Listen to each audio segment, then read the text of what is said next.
एका पार्टी दरम्यान पतीच्या बॉस सोबत शारीरिक संबंध ठेवण्यास सांगितले, मात्र पत्नीने नकार दिला.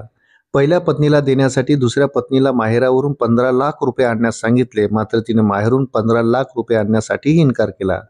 त्यामुळे संतापलेल्या पतीने पत्नीला तलाक देऊन घराबाहेर हुसकावून लावल्याचा धक्कादायक प्रकार कल्याणमध्ये घडला आहे.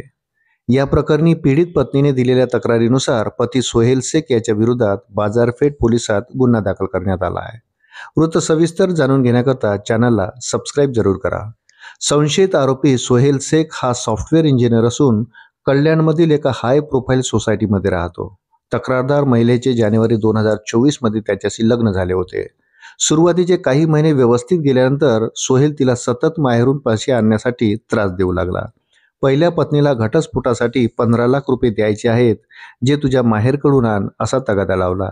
इथेच न थांबता एका ऑफिस पार्टीत बॉस सोबत शारीरिक संबंध ठेवण्यास सांगितले, मात्र त्याला पत्नीने स्पष्ट नकार दिल्याने रागाच्या भरात सोहेलने तिला मारहाण केली.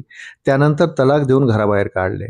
या प्रकरणी सोहेल शेखच्या विरोधात 3 तलाक आणि मारहाणीच्या कलमाखाली गुन्हा दाखल झाला असून पोलिसांकडून तपास सुरू आहे. हा प्रकार उघडकीस आल्यानंतर परिसरात खळबळ माजली आहे.